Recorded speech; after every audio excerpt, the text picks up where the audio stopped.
So you hear a lot of people talking about, the government spending too much money. They're printing money. They're printing money. Government spending too much money. Here's the thing, man. It's not the government.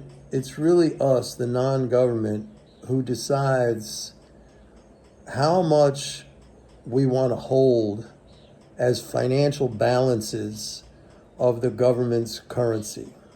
How much do we want to net save in that currency? That's what really drives the whole thing, all right? And Warren Mosler, the famous MMT guy, like one of the founders, you could call him, of MMT, he once explained it to me like this. I thought it was a very cool analogy. Back in the old days in the New York City subway system, if you're from New York, going back like I was, we used tokens to get on the subway, these little coins. And you got to put the token in the turnstile. There was like a thing, you put it in there and you got access to the subway. And so like the MTA, which was the Metropolitan Transit Authority, they issued the tokens. Let's call them like the fiscal authority, all right? The actual token booth, the thing you put your token is in, let's call it the taxing authority. We were the non-MTA or the ridership. We were the ridership, all right? So maybe you'd have 2 tokens in your pocket for the day, one to go to work, one to come home from work, all right? But a lot of people kept like a surplus of tokens. They had, 10 tokens in their drawer at home or something like that. We just did. We had some extra tokens. Everybody had spare tokens laying around.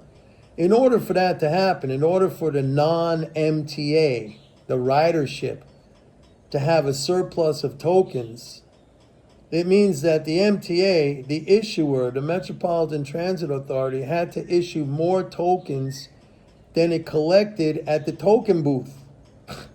That was the only way that we, the ridership, could have a savings of tokens. We determined that. Like, you didn't have to have a savings of tokens. You could have had, just what you needed for going back and forth to work every day or wherever you were going. But most people had or desired to have a little bit extra tokens. It's the same thing here. So like the government, the people, the non-government, okay, the users of the currency, that's us. We decide how much we want to hold as financial balances in our accounts of the government's money, of dollars. People have savings accounts. Maybe they want to invest some money, stuff like that. It's not all just about paying, getting enough to pay your tax. You want a little bit more. Maybe saving for retirement, maybe whatever. Everybody wants a little cushion. So like, it's as a result of that the government it just accommodates what the needs of the non-government. We decide. Now, we might not be all in Congress deciding that, but like, it's that kind of macro demand, that kind of organically created, demand by the non-government, the non-fiscal authority. We decide how much we want to hold in financial balances.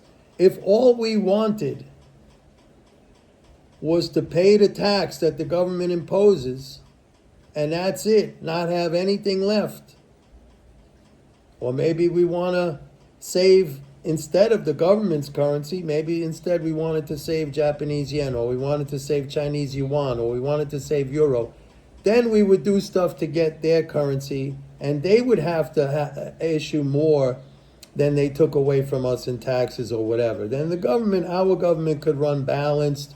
It could even run a surplus. But that's not what we do right now. Maybe one day we will, go back to that if Trump's tariff thing works out that way. But right now, I don't know why you get all worked up about it. Like, if you understand it, you just chill, man, and you just, you just take it for what it is. It's tokens. That's it.